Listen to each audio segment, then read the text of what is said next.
Buenas tardes, adelante con la clase.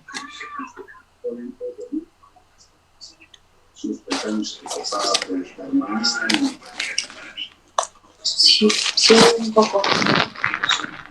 Sí, doctor.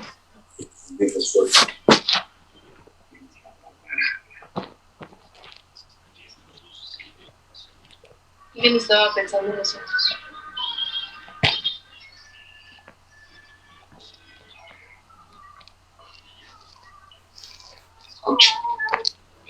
Muchas veces pienso que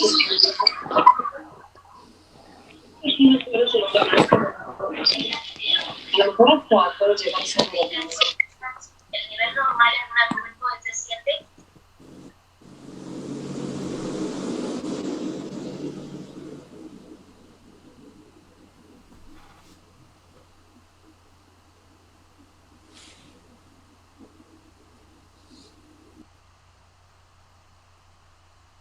Me dice que no puedo compartir pantalla.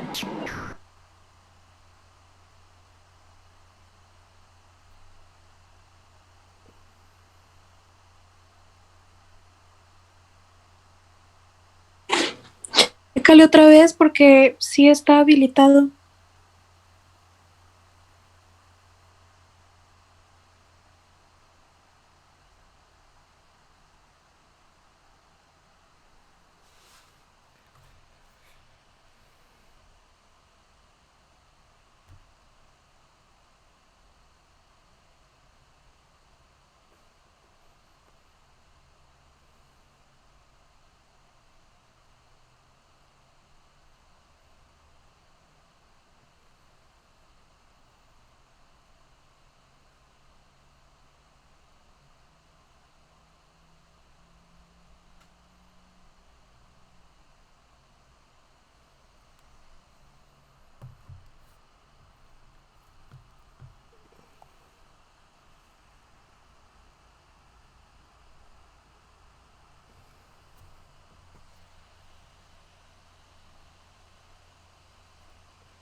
¿Sigue sin dejarte? Sí, de hecho acabo de mandar al grupo lo que me aparece.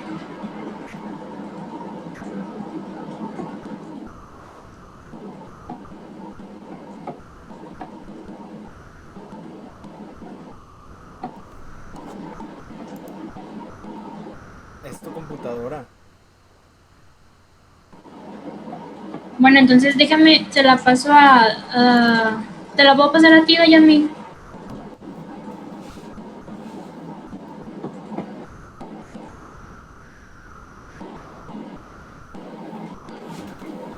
Sí, déjame.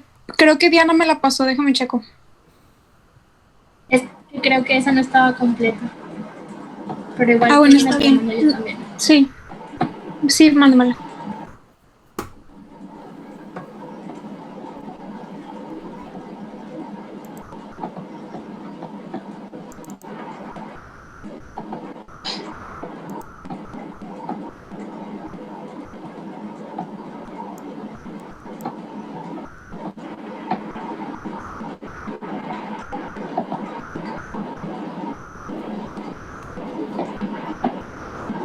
Ya.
Sí, sí se ve bien.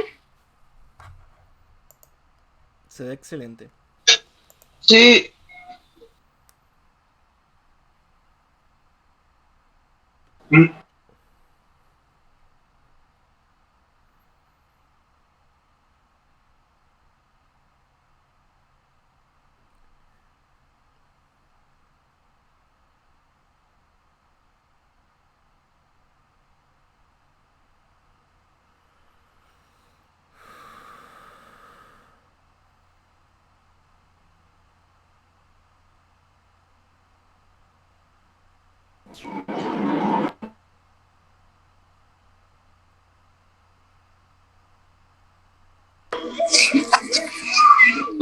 Díganles que ya he hecho. Adelante con la clase.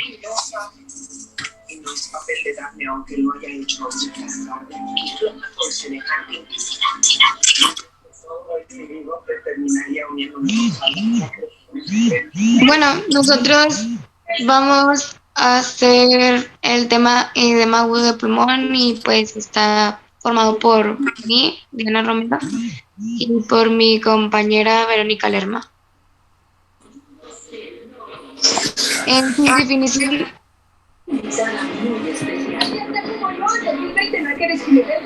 ¿alguien habló?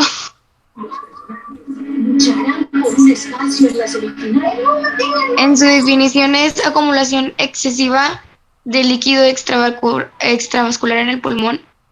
Y pues aquí hay una imagen de cómo se ve un pulmón normal y un edema pulmonar.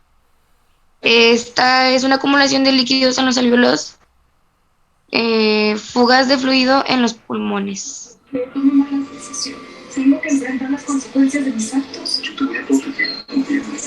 En su origen hay cardiogénico y no cardiogénico. Hay fallo en el bombeo, que son las arritmias,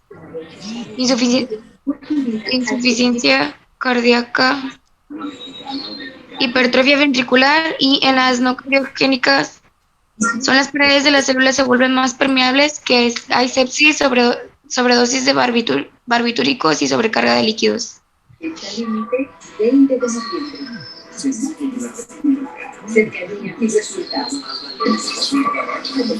En su fisiopatología tiene rápida transudación de exceso de líquidos en los pulmones, ocurre en ausencia de cambios en la permeabilidad o integridad del endotelio de los capilares pulmonares, tiene aumento de la presión capilar pulmonar, aumenta la presión venosa pulmonar y la presión microvascular. Hay filtración de líquido baja en proteínas y disminuye la capacidad de disfusión, hipoxia y dificultad respiratoria.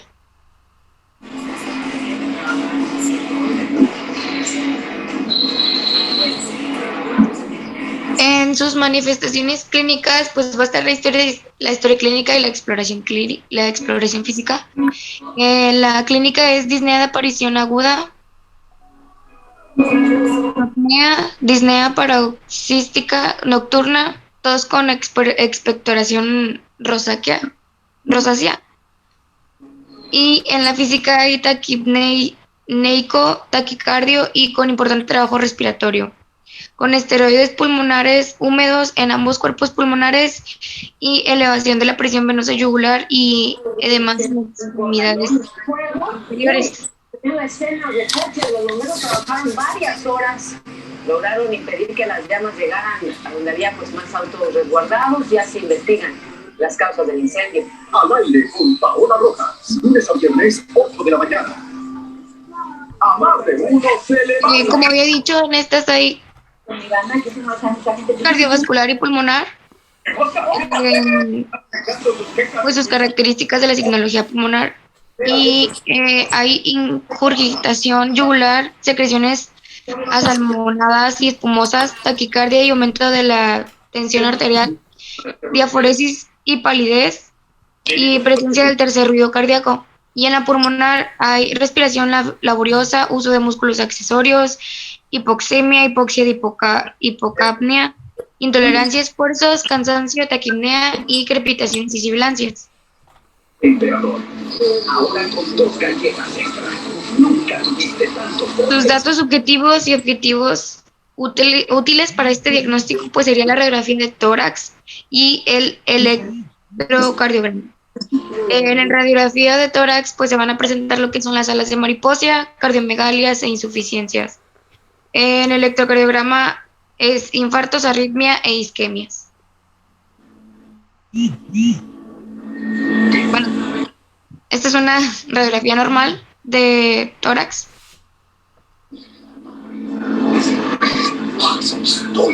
Y esta es un edema pulmonar agudo por altura. Esta es una radiografía de tórax en proyección por esto anterior. Se observan infiltrados algo nodosos en ambos campos pulmonares, especialmente en la base derecha, y la silueta cardiovascular dentro de los límites está normal. Su prevención de un edema agudo sería pues la automedicación, de no abandonar ni cambiar nunca por su cuenta el tratamiento de sus problemas circulatorios. Mamá, tengo demasiados problemas. Todos los diuréticos que se hayan prescrito, así como los antihipertensivos, nitritos y digitálicos. No tome medicamentos por su cuenta, especialmente los que deprimen la función del corazón, como betabloqueadores, antiarrítmicos o antagonistas del calcio no hipohidropirinas. Y pues también la dieta. Se tiene que evitar en su dieta los alimentos con alto contenido de sodio. En la hipertensión, pues se debe preocupar de que ésta esté controlada. Sus factores de riesgo serían que evite otros factores que pueden ser desencadenantes como el alcohol, los esteroides o los antiinflamatorios no esteroideos.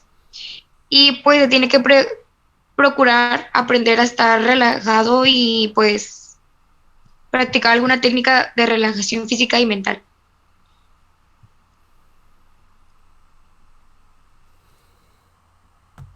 En la población de alto riesgo y medidas profilácticas del edema pulmonar de altura se presentan jóvenes que ascienden a alturas de 4.000 a 5.000 metros en corto tiempo. Pues estos serían como los que hacen escalamiento en montañas y todo eso.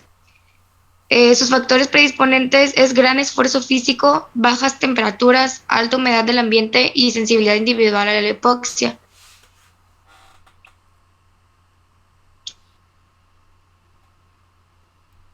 Su prevención es no ascender demasiado deprisa a alturas extremas, no pasar la noche a una altitud superior a la de 300 o 400 metros de la pernocta anterior, con independencia de que durante la jornada la aproximación se hubiera pasado por altitudes superiores.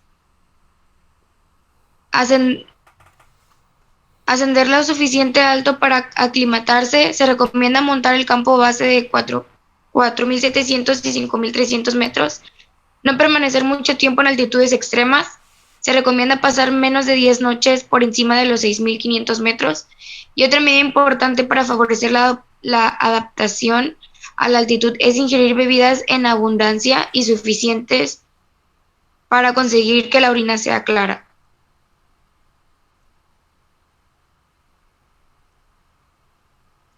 Algunos escaladores toman medicamentos de venta de bajo receta como la acetonsolamida o nifedipina para ayudar a prevenir los signos y síntomas del edema pulmonar de las alturas. Para prevenirlo se comienza a tomar la medicación al menos un día antes de ascender.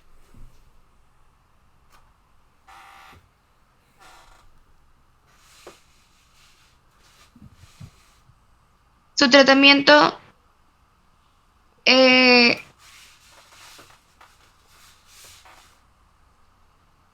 es ascensión gradual por encima de los 3.000 metros, menor a 400 metros de desnivel noche durante 2 días consecutivos. Profilaxis farmacológica sería pues la acetosolamida, son 125 miligramos oral 2 veces al día, comenzando el día anterior y terminando 3 días después de alcanzar la altitud.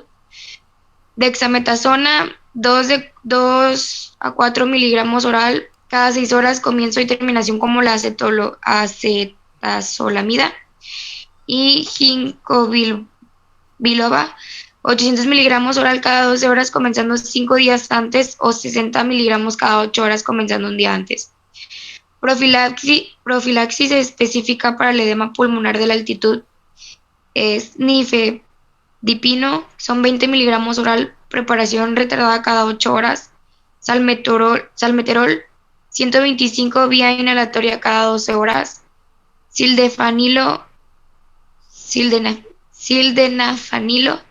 son 100 miligramos oral, dosis única diaria o 40 miligramos oral cada 8 horas, y la dexametasona, 40 miligramos oral cada 6 horas u 8 miligramos cada 12 horas.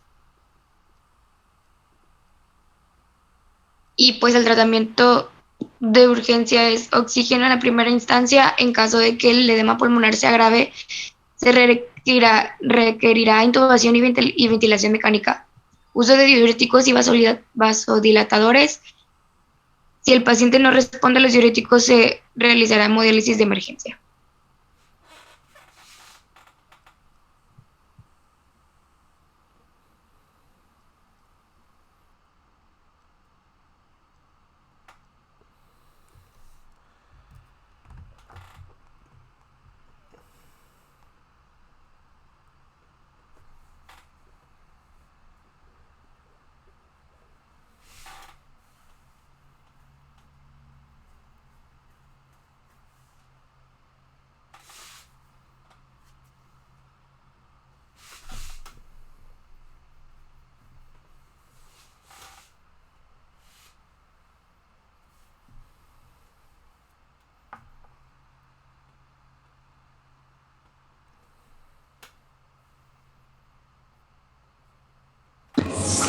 El tema de edema, ¿de dónde lo sacaron? ¿Cuál fue la bibliografía?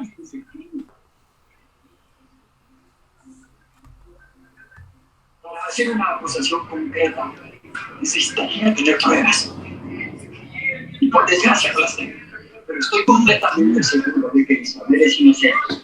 Sé que es inocente. Lo único que sé es que mi tía está presa. ¿Me escucharon? ¿Cuál fue la bibliografía del tema?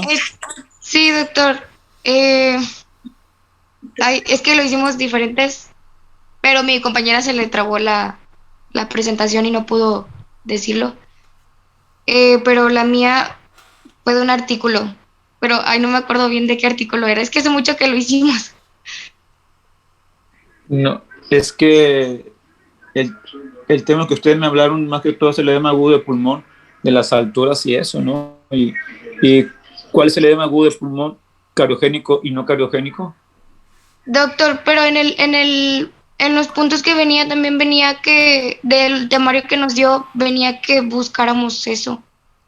Sí, pero el edema agudo de pulmón, ¿verdad? Que nosotros vemos más que todo, esa no es la etiología. Ajá. Y ustedes saben que los temas, pues no quisiera que los sacaran de artículos porque no sabemos ni qué artículos son.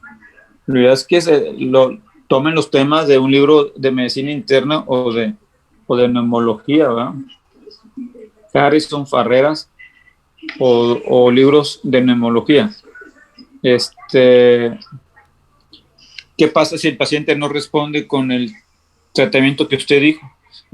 ¿Para qué es el ginkgo biloba? ¿Para qué se da ese medicamento?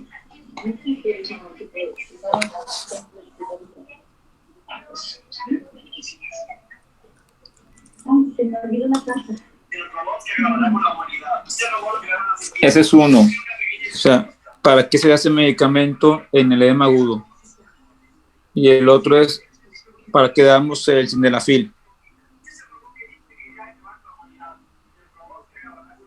Son preguntas.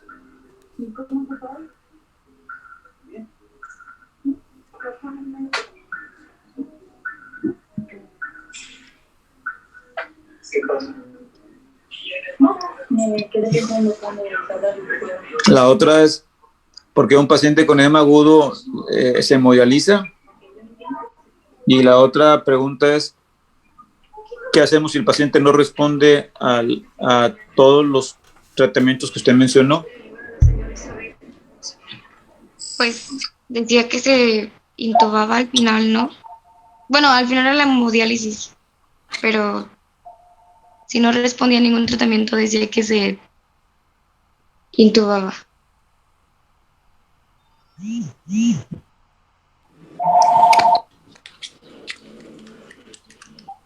Pero sí lo mencionó usted. Sí, al final, en el tratamiento de emergencia. Ah, el tratamiento de emergencia. ¿Y para qué se da el ginkgo biloba? Ay, eso sí, la verdad no me acuerdo. No sabría decirle. ¿Y para qué se da el sildenafil?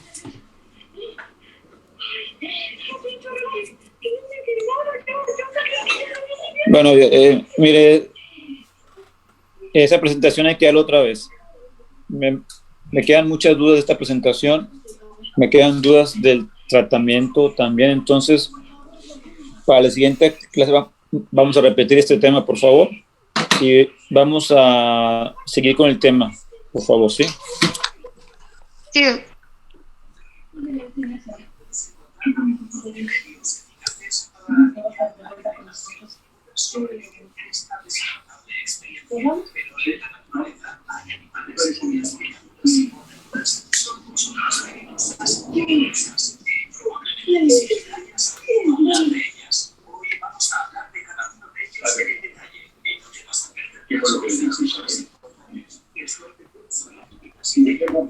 Que no puedo decir nada de lo que le digo.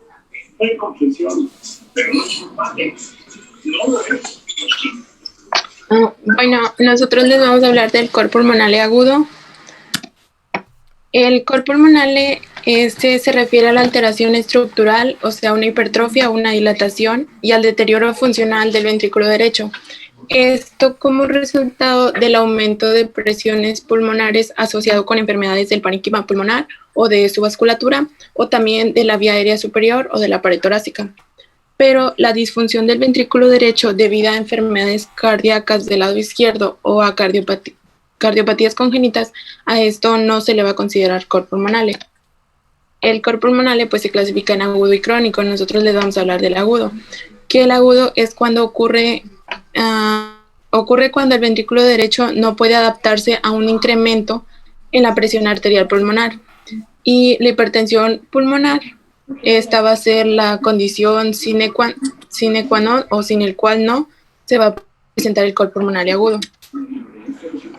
Su etiología, pues la embolia pulmonar es la causa más frecuente. También está la hipertensión pulmonar y la progresión de la enfermedad crónica de base. Esto puede también ser enfermedad pulmonar obstructiva crónica o por las enfermedades pulmonares intersticiales, enfermedades de la vasculatura pulmonar o síndrome de apnea o hipopnea del sueño.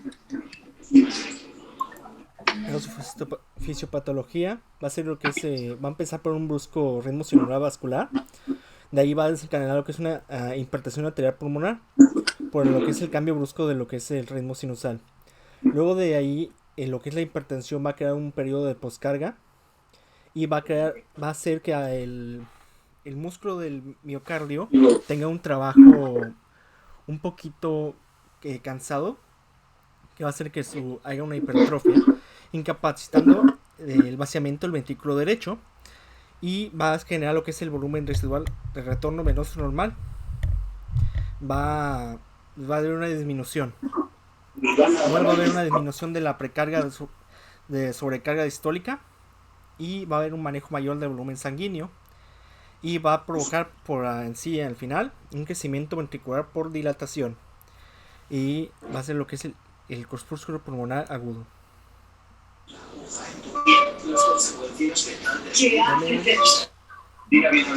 Bueno, las manifestaciones, los síntomas suelen ser inespecíficos y muchos pueden ser también ocasionados por la enfermedad de base y los signos sutiles. Esto va a dificultar el diagnóstico. Está la disnea de esfuerzo, la fatiga, la astenia y el síncope de esfuerzo. También puede haber angina de esfuerzo o molestias en el hipocondrio derecho y abdominales. En la historia clínica, pues se va a encontrar disnea, fatiga, mareo, hinchazón o aumento del perímetro abdominal, síncope, angina. Y en el examen físico va a haber un impulso del ventrículo derecho palpable, va a haber tercer y cuarto ruido cardíaco audibles, soplo de regurgitación tricúspide e insuficiencia pulmonar. Va a haber también edema y distensión abdominal, ascitis. Y pues en esta imagen se muestra pues que puede haber fatiga, va a haber hígado y vaso agrandados, va a haber un aumento de la presión venosa periférica, va a haber edema dependiente y así entre otros. En la exploración física, en los hallazgos propios de la enfermedad pulmonar, pues va a ser obesidad, escoliosis, cianosis, crepitantes secos y acropaquias. En el pulso venoso yugular va a haber una onda A elevada, o sea, en el ritmo sinusal, una onda B elevada. En la auscultación cardíaca va a haber un aumento de la intensidad del componente pulmonar del segundo tono cardíaco. Va a haber soplo sistólico de eyección, tercer y cuarto ruido. Y en el examen general del paciente va a haber signos de insuficiencia cardíaca derecha, presión venosa, yugular elevada, ascitis, hepatomegalia, edemas, hígado pulsátil. Esto en la insuficiencia tricúspida severa. El diagnóstico, para confirmar el diagnóstico es necesario descartar la existencia de enfermedades en las cavidades cardíacas izquierdas y en cardiovascular congénita. Va a haber estudios diagnósticos que nos van a ayudar, como son la radiografía de tórax, el electrocardiograma, el ecocardiograma, la ecocardiografía Doppler, la resonancia magnética y la tomografía computarizada.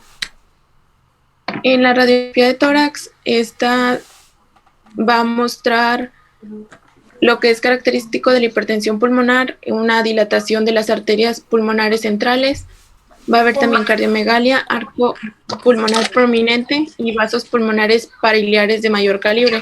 Como se muestra aquí en la radiografía, pues va a haber lo que es crecimiento de la arteria pulmonar principal y también va a haber, se va a mostrar el crecimiento de los cilios pulmonares. Aquí también en la radiografía, este es un paciente con hipertensión pulmonar, también se aprecia la dilatación de las arterias pulmonares centrales y vasos periféricos con cierta amputación. Bueno, en la electrocardiografía pueden mostrarse signos de hipertrofia o sobrecarga en el ventrículo derecho, que va a ser un crecimiento en la onda P debido a la derivación 1, ya que va a ser una dilatación de la aurícula derecha. Como se puede ver en la imagen, va a crear un bloqueo incompleto o completo de la rama derecha y va a haber signos de hipertrofia auricular derecha que van a promediar en R en lo que es en la B1 y con una inversión de la T y ST en la B1, B2 y B3.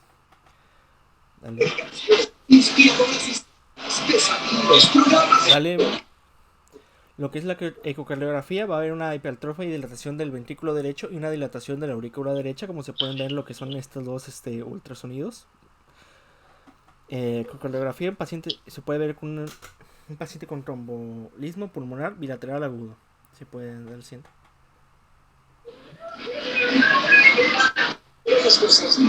Ya con el Doppler se puede hacer un cálculo de la presión sistólica y de la arteria pulmonar. Más que todo, tenía entendido que lo que es con esta, más que todo tenía que triangular o algo así, he leído. Bueno, a ver si dale. La resonancia magnética se supone que es la más precisa, no es invasiva. Evalúa el tamaño y forma y la filtración e inflamación. Este estudio en sí es más caro y no es tan accesible. Dale. La tomografía computarizada es más accesible. Es una técnica de imagen ampliamente disponible que puede proporcionar información importante sobre las alteraciones vasculares y cardíacas. Para enquimatosis y del mediastino, el TAC es de alta resolución, proporciona vistas detalladas para parénquima pulmonar, facilita el diagnóstico y del EPI y del enfisema. Como se puede ver en lo que es en la imagen, se puede ver lo que es la aurícula derecha y el ventrículo derecho.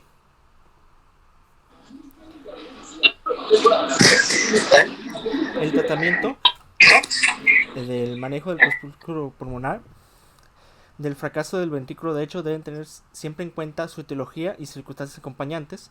Los objetivos terapéuticos fundamentalmente son la optimización de la precarga, poscarga y contractilidad. El tratamiento específico de la enfermedad de la base es el primer paso y probablemente es el más importante. Normalmente se trata con diuréticos. ¿Dale? Aquí podemos ver tres tipos de tratamientos, que son las medidas generales, que son restricciones de sales, abandono del tabaco, actividad física, una buena vacunación, y hay que quitar los que son factores desencadenantes, como son los anteriormente dichos. Puede ser también tratamiento litúrgico, que más que todo sería por enfermedad y por síntomas. Por ejemplo, en el EPOC se llama una oxigenoterapia. Normalmente ese ya tengo entendido que es ya seguido, ya es por toda la vida.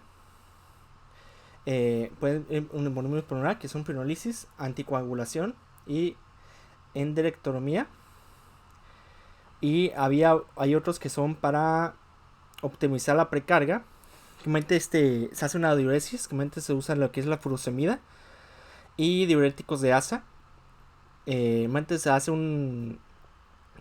progresivamente, no se puede hacer tan de golpe. Una diuresis progresiva, que es 500 mililitros diarios negativos.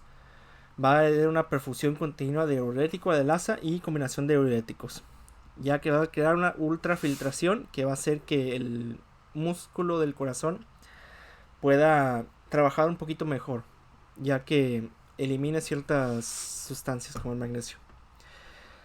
Y ya los demás son por inestabilidad, ya que se puede complicar, y ese más que todo ya es con el internista. Tratamientos vasopresores, y ya sería todo por mi parte.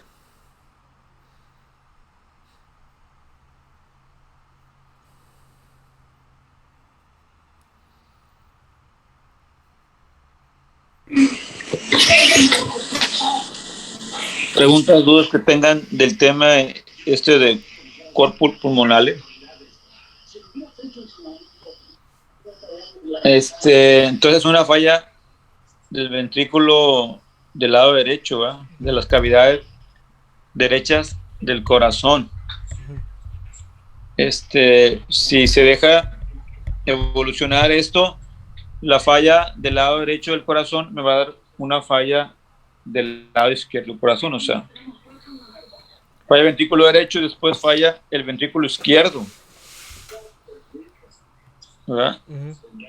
Y es secundario a un problema pulmonar. En estos pacientitos sí cursan con hipertensión pulmonar, hipertensión de la arteria pulmonar. ¿Sí? ¿Cuál es el nombre cómo se llama el sildenafil? ¿El nombre comercial? Viagra. El Viagra, ¿verdad?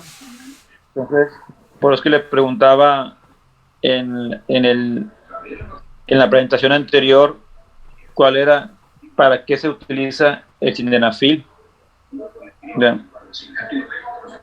Entonces, en esto, perdón. Sí, vasodilata, ¿no? Lo que es pues es un vasodilatador, tiene acción de vasodilatar la arteria pulmonar, ¿verdad?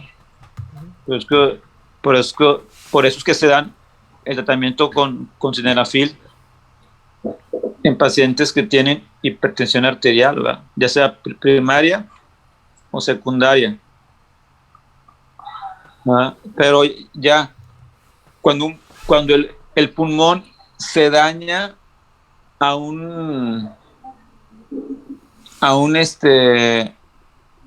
en tal forma que ya está dañando el corazón del lado derecho, pues es un paciente que tiene muy mal pronóstico, ¿verdad?